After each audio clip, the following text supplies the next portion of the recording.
নিজেদের স্বার্থে দেশের সব প্রতিষ্ঠান ধ্বংস করে দিয়েছে ফ্যাসিস্ট আওয়ামী লীগ, বললেন তারেক রহমান। সবার আগে সংস্কারের কথা বলছে বিএনপি। ৭১ ও ২৪-কে এক কাতারে আনা সমুচিত নয়, জাতীয় ঐক্যমত্য কমিশনে বিএনপির মতামত। আগে গণপরিষদ নির্বাচন চায় নাগরিক পার্টি।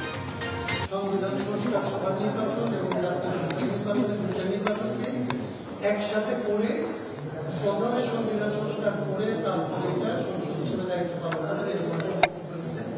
জুলাই আন্দোলনে হতাহতরা জাতির কৃতি সন্তান, বললেন সেনাপ্রধান। শহীদ পরিবার ও আহতদের পাশে থাকার আশ্বাস। আমরা আজ পর্যন্ত ৪,২০০-র উপরে আহতদের চিকিৎসা আমরা দিয়েছি এবং দিয়ে যাচ্ছি। আমাদের এই সাহায্য সহযোগিতা, সবার এই সাহায্য সহযোগিতা সবসময় জারি থাকবে। জুলাই আন্দোলনে আশুলিয়া ৬ মরদেহ পোড়ানোর মামলার তদন্ত শেষ। ঈদের পর প্রতিবেদন জমা দেবে প্রসিকিউশন। এবং এবার পহেলা বৈশাখ উদযাপন হবে ভিন্ন আঙ্গিকে, থাকছে না সন্ধ্যার মধ্যে অনুষ্ঠান শেষ করার বাধ্যবাধকতা। শোভাযাত্রা নিয়ে সিদ্ধান্তকাল। আমন্ত্রণ সংবাদ রাতে দেখছিলেন সংবাদ শিরোনাম, সঙ্গে আছে আমি জেসিকা আবেদিন। এবারে বিস্তারিত সংবাদ। জনগণের প্রত্যাশা পূরণে রাজনৈতিক দলগুলো কি করবে তা নিয়ে আলোচনার আহ্বান জানিয়েছেন বিএনপির ভারপ্রাপ্ত চেয়ারম্যান তারেক রহমান। রবিবার জাতীয়তাবাদী সমমনা জোট আয়োজিত ইফতার অনুষ্ঠানে তিনি বলেন, ৫ আগস্ট পরিবর্তনের পর রাজনৈতিক দলগুলোর প্রতি জনগণের আকাঙ্ক্ষিত প্রত্যাশা রয়েছে। তাই সংস্কার সহ বিভিন্ন বিষয় নিয়ে কথা বলার পাশাপাশি জনগণের সব ইস্যু নিয়ে কথা বলা উচিত। তারেক রহমান বলেন, আজকে অনেকেই সংস্কারের কথা বলছে, কিন্তু সবার আগে সংস্কারের কথা বলেছে বিএনপি। পতিত আওয়ামী লীগ দেশের সব প্রতিষ্ঠান ধ্বংস করে দিয়েছে বলেও জানান তিনি। একদলীয় বাকশাল বলি, বিভিন্নভাবে বলি না কেন, বিভিন্ন সময়ে গণতন্ত্রকে ব্যাহত করা হয়েছিল। বিগত ১৫ বছরের ঘটনায় আমি নাই বা গেলাম। জুলাই আগস্টে জনতার যে অভ্যুত্থান, এই দেশের মানুষের, জনগণের রাজনৈতিক দলগুলোর সাথে জনগণের সমর্থন ছিল বলেই সম্ভব হয়েছে পলাতক স্বৈরাচারের মতন একজন মাফিয়া স্বৈরাচারকে এই দেশ থেকে বিতাড়িত করতে সক্ষম হয়েছে সকলে মিলে। সংবিধান সংশোধনে গণপরিষদের প্রয়োজন দেখছে না বিএনপি ও সিপিবি। যদিও সংবিধানে বড় সংস্কারে গণপরিষদ জরুরি বলে মনে করেন নতুন রাজনৈতিক দল এনসিপি। আর জাতীয় নির্বাচনের সঙ্গে বা আগে গণপরিষদ নির্বাচন হতে পারে, এমন মত দিয়েছে রাষ্ট্র সংস্কার আন্দোলন। শুধু হ্যাঁ বা না এমন নৈর্ব্যক্তিক মতামতে সংস্কারের কাজ সফল হবে না বলে দাবি করে দলগুলোর নেতারা বলছেন, সংস্কার ঐক্যমত্য প্রতিষ্ঠায় আলোচনা প্রয়োজন। সাইফুল রিপনের প্রতিবেদন। জাতীয় ঐকমত্য কমিশনের প্রস্তাবনার ওপর রোববার দলীয় মতামত জানিয়েছে জাতীয়তাবাদী দল বিএনপি, বাংলাদেশের কমিউনিস্ট পার্টি সিপিবি, রাষ্ট্র সংস্কার আন্দোলন ও জাতীয় নাগরিক কমিটি এনসিপি। আলাদাভাবে লিখিত সুপারিশ ও মতামত জমা দিয়ে গণভোট, গণপরিষদ ও সংসদ নির্বাচন নিয়ে দলীয় অবস্থান তুলে ধরেন দলগুলোর নেতারা। ওনারা বাস্তবায়নের জন্য বলছেন এটা গণপরিষদ করবে কি করবে না। আমরা মনে করি এই আলোচনা এখন কেন, কারণ গণপরিষদ তো আমাদের এজেন্ডা না। আদৌ গণপরিষদ করবো কি করবো না তা তো ঠিকই হয়নি, কিন্তু এই প্রশ্ন করার মধ্য দিয়ে আপনি নতুন কিছুকে যেন প্রভোগ করছেন। আমাদের একটা সংবিধান আছে, সেই সংবিধানের হয়তো গণতান্ত্রিক চরিত্রটা বিনষ্ট হয়েছে, যার সাথে আমরা একমত নই, যার জন্য রাষ্ট্রীয় কাঠামো এবং গণতান্ত্রিক কাঠামোগুলো আমাদের বিনির্মাণ করা দরকার নতুনভাবে। সেই জন্য আমরা সংবিধানের ব্যাপক সংশোধনী এনেছি। যারা এই গণপরিষদের দাবি করছে তারাও তো ৬৯টা প্রস্তাব দিয়েছে সংশোধনী, আমরা হচ্ছে তাদের চেয়ে একটু কম দিয়েছি। এগুলো আলোচনা করে আমরা একটা বৃহত্তর ঐক্যমতের ভিত্তিতে এসে সংবিধানের একটা ব্যাপক সংশোধিত সংবিধান পেতে পারি। সেই সংবিধানকে তারা নতুন সংবিধান বলতে পারে, আমাদের তো আপত্তি নেই, এখানে গণপরিষদের কোনো প্রয়োজন নেই। তারা বলেন, সংস্কার প্রক্রিয়া সফল করতে কার্যকর ঐকমত্য গড়তে আলোচনার বিকল্প নেই। গ্রহণযোগ্য নির্বাচনের জন্য যা যা সংস্কার, এই কাজটা আগে করতে হবে। আর আলাপ আলোচনার ভিত্তিতে আমরা যতটুকু ঐক্যমত্য হতে পারি, অথবা ঐক্যমত্য না হলেও আলোচনা যতটুকু হলো, এটি নির্বাচিত সরকারের কাছে হস্তান্তর করতে হবে। ওনারা ১৯৭১ সালের স্বাধীনতা যুদ্ধের সাথে একই কাতারে ২০২৪ সালের গণ অভ্যুত্থানকে নিয়ে এসছেন, যেটা আমরা মনে করি সমীচীন নয়। আগের প্রিয়েম্বলেই থাকা উচিত। 2024 সালের গণ অভ্যুত্থানের অংশটি আমরা সংবিধানের অন্য জায়গায় কিভাবে তফসিলে, চতুর্থ তফসিলে অ্যাকোমোডেট করা যায় সেটা পরে আলোচনা করা যায়। রাষ্ট্র কাঠামোর প্রশাসনিক সংস্কার নিয়েও নিজ নিজ অবস্থান তুলে ধরে রাজনৈতিক দলগুলো। এনসিসির ব্যাপারে আমরা মনে করছি যে এটা ওনাদের বিএনপির দিক থেকে আমি জানি না ওনারা কি গ্রাউন্ডে বলছে, আমরা এটার পক্ষে। আমরা ওইখানে যখন স্বাভাবিক অবস্থা থাকবে তখন তো এনসিসিতে নির্বাচিত প্রতিনিধি বেশি। এনসিসিতে তো আপনার প্রধানমন্ত্রী এরা যাচ্ছেন, রাষ্ট্রপতি যাচ্ছেন, যারা আসলে কোনো না কোনো দলের থেকেই যাবেন, ফলে এবং বিরোধী দলের সদস্যও যাবেন সেখানে। ফলে আমাদের কাছে মনে হয় না যে রাজনীতিবিদদের ক্ষমতা কোনোভাবে খর্ব করা হবে। ন্যাশনাল কনস্টিটিউশনাল কাউন্সিল গঠন করে কিছু অনির্বাচিত ব্যক্তিদেরকে এবং প্রাতিষ্ঠানিক প্রধানদেরকে এখানে মেম্বার করে যে সমস্ত এখতিয়ার গঠন এবং ধরন এবং কার্যাবলীর কথা প্রস্তাব করা হয়েছে, তাতে করে দেখা যাবে যে রাষ্ট্রে নির্বাচিত জনপ্রতিনিধিদের তেমন আর কোনো গুরুত্ব থাকে না। তাই সেগুলো আমরা বলেছি যে এটা পুনর্বিবেচনা করা যায়, আলাপ আলোচনা করা যায়। সংস্কার নিয়ে জাতীয় ঐকমত্য কমিশনের দেয়া স্প্রেডশিটে দলীয় মতামত দেওয়ার পাশাপাশি দলগুলোর মতামত আরও বিস্তারিতভাবে তুলে ধরা হবে বলেও জানান দলগুলোর নেতারা। এই বিস্তারিত প্রতিবেদন আমরা সংবিধানের স্প্রেডশিটের সাথে সংযুক্ত করেছি। অন্যান্য দুই একটি কমিশন প্রস্তাবের সাথে বিস্তারিত প্রতিবেদন আমরা কয়েকদিন পরে দেব। সাইফুল রিপন, দেশ টিভি, ঢাকা। ফ্যাসিস্ট সরকারের শাসনামলে সেনাবাহিনী থেকে গঠিত প্রহসনমূলক বোর্ড বাতিল করে স্বাধীন কমিশন গঠনের দাবি জানিয়েছেন সাবেক সেনা কর্মকর্তাদের সংগঠন জাস্টিস ফর কমরেডের নেতারা। রোববার সকালে রাজধানীর সেগুনবাগিচায় ঢাকা রিপোর্টার্স ইউনিটিতে আয়োজিত সংবাদ সম্মেলনে তারা এ দাবি জানান। এক প্রশ্নের জবাবে সাবেক সেনা কর্মকর্তা লেফটেন্যান্ট কর্নেল শামসুল ইসলাম বলেন, বিদেশি একটি গোয়েন্দা সংস্থার প্রেসক্রিপশনে দেশ চালাতেন শেখ হাসিনা। পতনের আগে তার হাতে শত শত চৌকস সেনা কর্মকর্তা নিগৃহীত হয়েছেন, গুম ও হত্যার শিকারও হয়েছেন। স্বাধীন কমিশন গঠনের মধ্য দিয়ে এসবের সুষ্ঠু তদন্ত দাবি করেন সাবেক সেনা কর্মকর্তারা।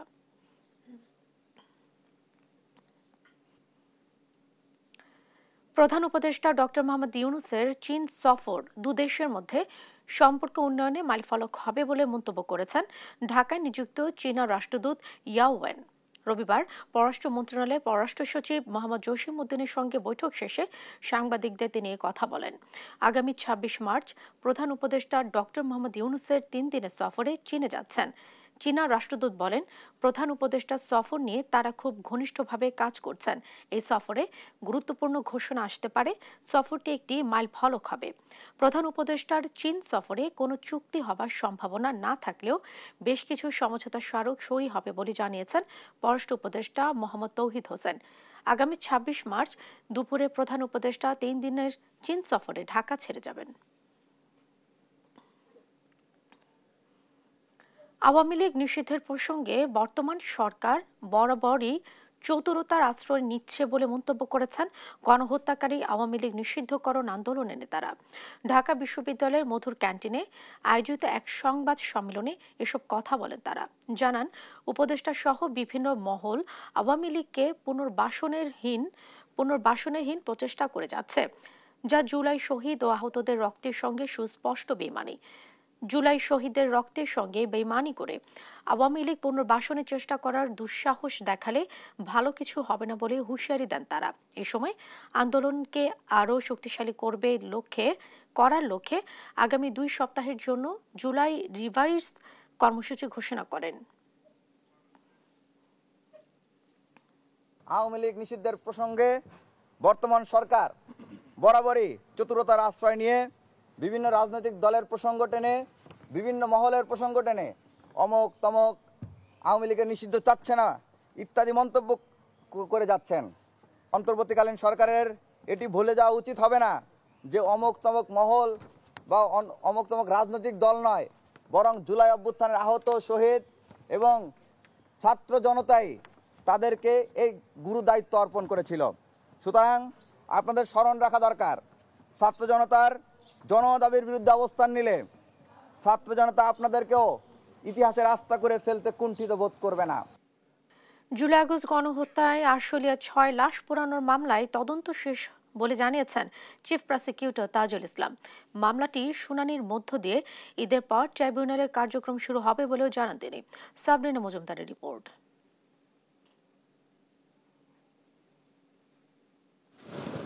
জুলাই আগস্ট গণহত্যায় সাভার ও আশুলিয়ায় পুলিশের গুলিতে মারা যায় অন্তত ৭৫ জন। এর মাঝে ছিল হত্যার পর ৬টি লাশ পুড়িয়ে দেওয়ার মতো নৃশংস ঘটনাও।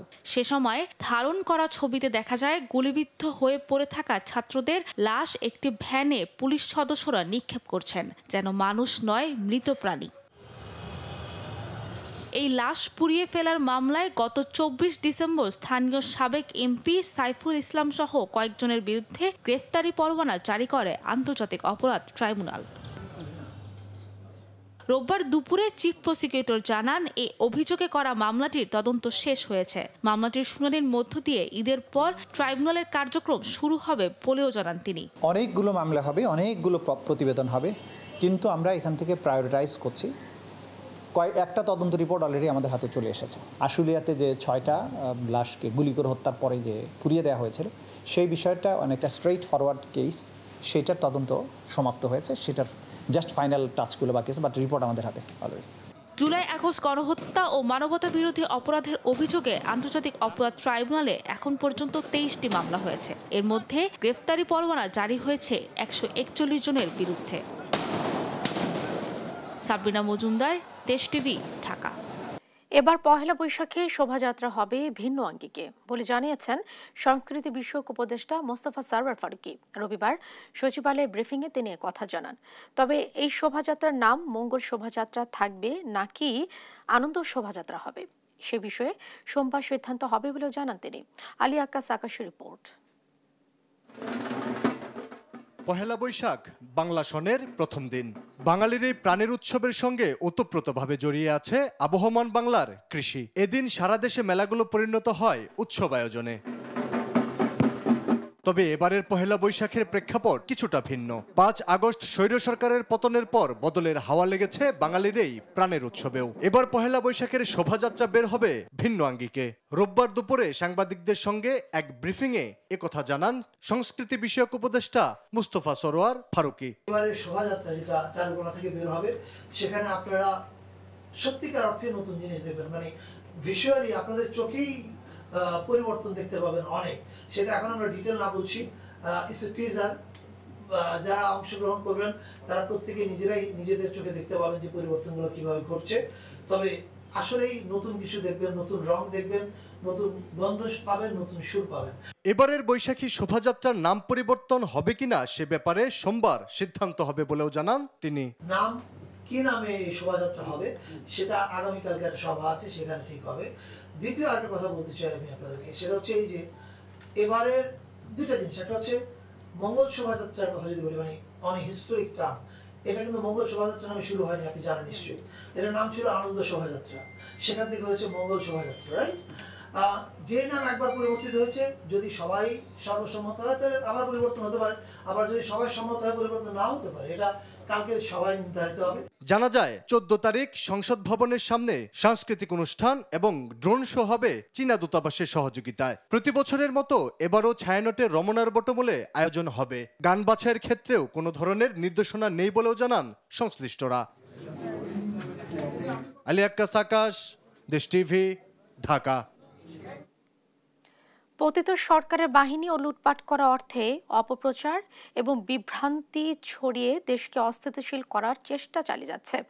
কাজ দিয়ে এসব অপপ্রচার জবাব দেবে কিংবা মোকাবেলা করবে অন্তর্বর্তী সরকার। ভুয়া তথ্য ও গুজব নিয়ে অনুষ্ঠিত পিআইবির সেমিনারে এ মন্তব্য করেন পরিবেশ উপদেষ্টা সৈয়দা রিজওয়ানা হাসান। বলেন, তথ্য বিকৃতি মূলত হয় রাজনৈতিক অর্থনৈতিক কারণে। একই সেমিনারে গণমাধ্যম সংস্কার কমিশনের প্রধান কামাল আহমেদ বলেন, মেইনস্ট্রিম মিডিয়া ছড়ানো গুজবের অধিকাংশ ছড়ানো হচ্ছে সীমান্তের ওপার থেকে। কায়েজ রাহাতের রিপোর্ট। মিথ্যা তথ্য এবং গুজব প্রসঙ্গে এই সেমিনার আয়োজন করে প্রেস ইনস্টিটিউট বাংলাদেশ। অনুষ্ঠানে বিভিন্ন সংবাদ মাধ্যম, এনজিও ও ফ্যাক্ট চেকিং প্রতিষ্ঠানের প্রতিনিধিরা অংশগ্রহণ করেন। এ সময় মেটা ও এক্স তাদের ফ্যাক্ট চেকিং সিস্টেম তুলে নেওয়ার খবরে আশঙ্কা প্রকাশ করেন গণমাধ্যম সংস্কার কমিশনের প্রধান কামাল আহমেদ। বর্তমান সময়ে মিথ্যা ও গুজবের সুনামি বয়ে যাচ্ছে বলেও মন্তব্য তার। এ সময় মূলধারার গণমাধ্যমগুলো সরকারের বিরুদ্ধে চ্যালেঞ্জ নেওয়ার প্রতি অনাগ্রহের কথা উল্লেখ করেন তিনি। সরকারকে এইভাবে চ্যালেঞ্জ করা তাদের জন্য ঝুঁকিপূর্ণ, সেজন্য অনেকেই করতে রাজি হননি। তখন মেইনস্ট্রিম মিডিয়াতে হচ্ছে আমাদের সীমান্তের উপর থেকে সবচেয়ে বেশি, আপনি কি রিপাবলিক বাংলাকে সোশ্যাল মিডিয়া বলবেন? নাম নিয়েই আমি বলি, এই রিপাবলিক বাংলার কিন্তু ওই ভারতে কোনো শ্রোতা নেই, পশ্চিমবঙ্গেও শ্রোতা নেই, দর্শক নেই, তাদের প্রধান দর্শক বাংলাদেশে। একই অনুষ্ঠানে পরিবেশ উপদেষ্টা সৈয়দা রিজওয়ানা হাসান বলেন, মিডিয়াগুলো তাদের হাতে নেই যারা সত্যি সংবাদ জনগণকে জানাতে চায়, বরং মিডিয়াগুলো চলছে ব্যবসায়ী স্বার্থে। সব অপপ্রচারের জবাব দেওয়া হবে বলেও জানান তিনি। এখন কেন এত রকমের অপপ্রচার হচ্ছে? যদি উদ্দেশ্যটা দেখেন, উদ্দেশ্য হচ্ছে রাজনৈতিক এবং অর্থনৈতিক যে একটা ন্যস্ত স্বার্থ আছে সেটাকে সুরক্ষা করা। আসলে সংবাদ নিয়ে ইন্টারেস্টেড, আসলে মানুষকে তথ্য দিতে চায় এমন মানুষের হাতে তো সংবাদপত্র নাই। তার নিজের ব্যবসাটাকে টিকাতে, অন্যের ব্যবসাটাকে আহত করতে সে সংবাদপত্র খুলেছে, এবং সেখানে সংবাদপত্র না, তার টেলিভিশন আছে, এরকম সবকিছুই চলছে। শুধু আইন করে রাতারাতি দেশে সব গণমাধ্যমে সত্য তথ্য প্রচার সম্ভব নয়, প্রয়োজন অনুধাবনের, এমনটাই মন্তব্য সেমিনারে অংশগ্রহণকারীদের। কায়েস রাহাত, দেশ টিভি, ঢাকা। জুলাই আন্দোলনে হতাহতরা জাতির কৃতি সন্তান, নিহতদের পরিবার এবং আহতদের পাশে সবসময় থাকবে সেনাবাহিনী, এসব কথা বলেছেন সেনাপ্রধান জেনারেল ওয়াকারুজ্জামান। রবিবার ঢাকা সেনানিবাসে সেনা মালঞ্চে অভ্যুত্থানে আহত শিক্ষার্থীদের সঙ্গে ইফতার আয়োজনে এসব কথা বলেন তিনি। আহতদের চিকিৎসার বিষয়ে সেনাবাহিনী তৎপর থাকবে বলেও জানান সেনাপ্রধান। সাদ আহমেদের রিপোর্ট। ঢাকা সেনানিবাসের সেনামালঞ্চে জুলাই অভ্যুত্থানে আহত শিক্ষার্থীদের সম্মানে এই ইফতার আয়োজন করে বাংলাদেশ সেনাবাহিনী। এতে অংশ নেন জুলাই অভ্যুত্থানে শহীদ আবু সাঈদের পিতাসহ হতাহতদের পরিবারও। অনুষ্ঠানের শুরুতে জুলাই গণ অভ্যুত্থানে আহত ছাত্রছাত্রীদের সঙ্গে কুশল বিনিময় এবং তাদের খোঁজ খবর নেন সেনাপ্রধান। এ সময় সেনাপ্রধান জেনারেল ওয়াকারুজ্জামান বলেন, জুলাই গণ অভ্যুত্থানের হতাহতরা জাতির কৃতি সন্তান, নিহতদের পরিবার ও আহতদের পাশে সেনাবাহিনী সব সময় থাকবে। আপনারা কখনো মনোবল হারাবেন না, মনোবল হারানোর কিছু নাই। আপনারা জাতির কৃতি সন্তান, আপনারা এই দেশ এবং জাতির জন্য অনেক কিছু ত্যাগ করেছেন। আপনাদের প্রতি কৃতজ্ঞতা জানাচ্ছি এবং আপনাদেরকে এই অ্যাসুরেন্স দিচ্ছি যে আমরা সবসময় আপনাদের পাশে থাকবো ইনশাআল্লাহ। এ সময় আহতদের চিকিৎসায় সব ধরনের সহায়তা অব্যাহত রাখার কথাও বলেন তিনি। আমরা আজ পর্যন্ত 4200-এর উপরে আহতদের চিকিৎসা আমরা দিয়েছি এবং দিয়ে যাচ্ছি। আমাদের এই সাহায্য সহযোগিতা, সবার এই সাহায্য সহযোগিতা সবসময় জারি থাকবে ইনশাআল্লাহ। ইফতার ও নৈশভোজে গণ অভ্যুত্থানে আহত শিক্ষার্থী ছাড়াও অংশ নেন সেনাবাহিনীর ঊর্ধ্বতন কর্মকর্তা, বিশিষ্ট ব্যক্তি ও বিভিন্ন সরকারি হাসপাতালের পরিচালকরা।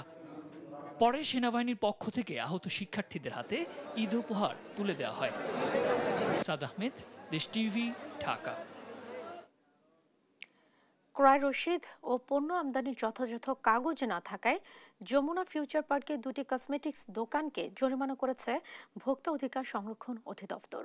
অভিযান চলাকালে লাগেজ পার্টি ও অন্যান্য মাধ্যম থেকে বিদেশি নামিদামি কসমেটিক্স ক্রয়ের কথা স্বীকার করেন ব্যবসায়ীরা। আলিমুজ্জামান সাফওয়ানের রিপোর্ট। আসন্ন ঈদুল ফিতরকে কেন্দ্র করে জমে উঠেছে বিভিন্ন শপিং মল ও বিপণী বিতানে পণ্য বিক্রির কার্যক্রম। দেশীয়র পাশাপাশি বিক্রি হচ্ছে বিভিন্ন নামি দামি বিদেশি ব্র্যান্ডের পণ্য সামগ্রী। রোববার দুপুরে এসব পণ্য আমদানির উৎস যাচাইয়ে রাজধানীর যমুনা ফিউচার পার্ক শপিং মলে অভিযানে ভোক্তা অধিকার সংরক্ষণ অধিদপ্তর। এ সময় লাগেজ পার্টি ও অন্যান্য মাধ্যমে পণ্য মজুদের সন্ধান পায় আভিযানিক দল। যথাযথ ক্রয় রসিদ ও পণ্য আমদানির কাগজ ছাড়াই বিদেশি নামিদামি ব্র্যান্ডের কসমেটিক্স বিক্রির অভিযোগে দুটি দোকানকে জরিমানা করে সংস্থাটি। বিশ্বের নামিদামি বিভিন্ন ব্র্যান্ডের প্রসাধনী সামগ্রী এখানে বিক্রি করা হচ্ছে, কিন্তু তার যে সোর্স, জেনুইন সোর্স, সেটি নিশ্চিত হওয়া যাচ্ছে না। অর্থাৎ পেপারলেস বিজনেস করা হচ্ছে এখানে।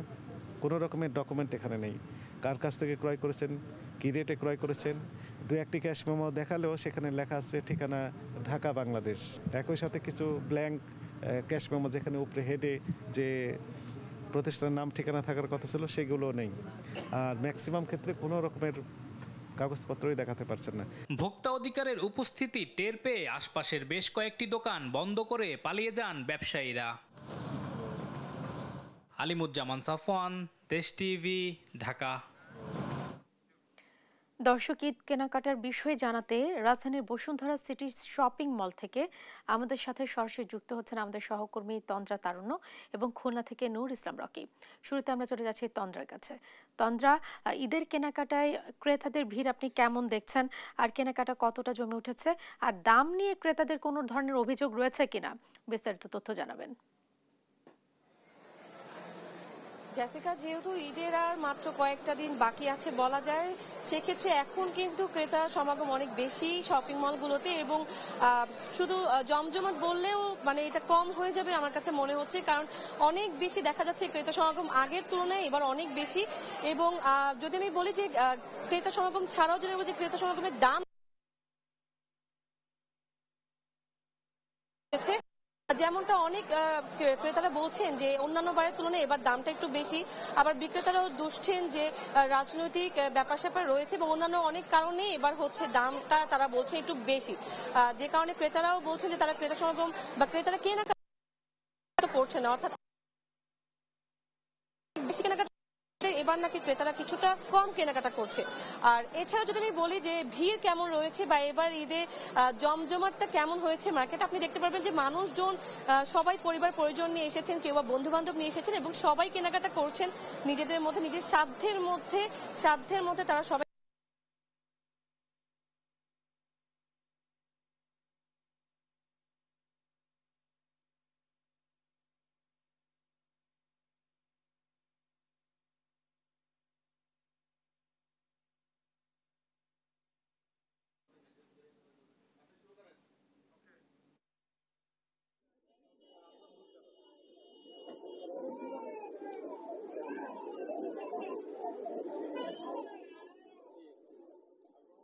খুলনায় কিন্তু শেষ দিকে বলা যেতে পারে যে বিপণী বিতানগুলোতে কিন্তু উপচে পড়া ভিড় আমরা দেখতে পেয়েছি। খুলনার যে বিপণী কেন্দ্রগুলো আছে, যে নিক্সন মার্কেটগুলো আছে, এই মার্কেটগুলোতে কিন্তু ইফতারি পরপরই কিন্তু আসলে বেচাকেনা আসলে বেড়ে গিয়েছে। আমরা বেশ কয়েকটি মার্কেট কিন্তু আসলে ঘোরাফেরা করেছি এবং সেখানে যেগুলো দেখতে পেয়েছি যে বিশেষ করে 3 পিসের বাজারে কিন্তু দেশি পণ্যের চাহিদা আসলে লক্ষণীয়। পাশাপাশি পাঞ্জাবির দোকানগুলোতে কিন্তু বেশ ভিড় কিন্তু আমরা দেখতে পেয়েছি। ক্রেতারা যেটা বলছে যে গতবারের তুলনায় কিন্তু দাম এবারও বাড়তি, তবে বিক্রেতারা এই অভিযোগটি অস্বীকার করে বলছে যে আসলে দ্রব্যমূল্যের সাথে সামঞ্জস্য রেখে কিন্তু বেচাকেনা আসলে তেমন ভালো নেই। আরেকটু বলে রাখি যে বিক্রেতারা যেটা বলছে যে ভারতীয় পণ্য কিন্তু আসলে তেমন না থাকা এবার দেশি পণ্যের কিন্তু আসলে চাহিদা বেশ কয়েকটি বেশি। আরেকটু বিষয় বলে রাখি, খুলনার যে মার্কেটগুলো আছে, মার্কেটগুলোর ভিতর যে Khulna new market, Khulna Jalil tower shopping complex, এই মার্কেটগুলোতে কিন্তু আসলে তেমন একটি ভিড় আমরা দেখতে পাইনি। আমরা যেটা দেখতে পেয়েছি খুলনা বিপণী কেন্দ্র নিক্সন মার্কেটগুলোতে আসলে নিম্ন মধ্যবিত্ত যে পরিবার, এদের কিন্তু ভিড় বেশি লক্ষ্য করা গিয়েছে। আরেকটু বলে রাখতে চাই যে এইসব মার্কেটে কিন্তু নিম্ন মধ্যবিত্ত যারা আছে তারা কিন্তু এসে আসলে তারা তাদের পরিবারের স্বজনদের নিয়ে কিন্তু তাদের ঈদের যে কেনা কাটা সেটা করছে এবং বিক্রেতারা ধারণা করছে যে 2-1 দিনের ভিতর তাদের বেচাকেনা আরো বাড়বে। তো খুলনা থেকে এটা ছিল আমার কাছে সর্বশেষ সংবাদ। জেসিকা। রকি, আপনাকে ধন্যবাদ। সেই সাথে ধন্যবাদ জানাচ্ছি তন্দ্রা আপনাকেও। দর্শক, ঈদ কেনাকাটার খবরাখবর জানাচ্ছিলেন আমাদের সহকর্মীরা। অবৈধ অনুপ্রবেশের সময় কক্সবাজারের টেকনাফের নাফ নদীতে রোহিঙ্গা বোঝাই ট্রলার ডুবির ঘটনায় উদ্ধারে গিয়ে নিখোঁজ বিজিবির সদস্য সহ 7 জনের মরদেহ উদ্ধার করা হয়েছে। বিজিবি টেকনাফ 2 ব্যাটালিয়নের অধিনায়ক লেফটেন্যান্ট কর্নেল আশিকুর রহমান বলেন, 32 ঘন্টা উদ্ধার অভিযান চালানোর পর রোববার 12টার দিকে নিখোঁজ বিজিবির সদস্য বেল্লাল হোসেনের মরদেহ সমুদ্রে ভাসমান অবস্থায় পাওয়া যায়। এর আগে শনিবার সন্ধ্যায় টেকনাফের নাফ নদীর দমদমিয়া এলাকা থেকে প্রথম দফায় এক শিশু সহ 4 রোহিঙ্গার মরদেহ উদ্ধার করা হয়। রাতে দ্বিতীয় দফায় একই এলাকায় পাওয়া যায় আরও 2 রোহিঙ্গার মরদেহ। রোববার বিকেলে ময়না তদন্ত শেষে বিল্লালের মরদেহ পরিবারের কাছে হস্তান্তর করা হয়। আর স্থানীয়রা প্রশাসনের সহায়তায় দমদমিয়া কবরস্থানে দাফন করা হয় 6 রোহিঙ্গার মরদেহ। এর আগে শুক্রবার রাতে ট্রলার ডুবির ঘটনায় জীবিত উদ্ধার করা হয় 24 জনকে। এ সময় সমুদ্রে পড়ে নিখোঁজ হন বিজিবির সদস্য বিল্লাল সহ কয়েকজন রোহিঙ্গা।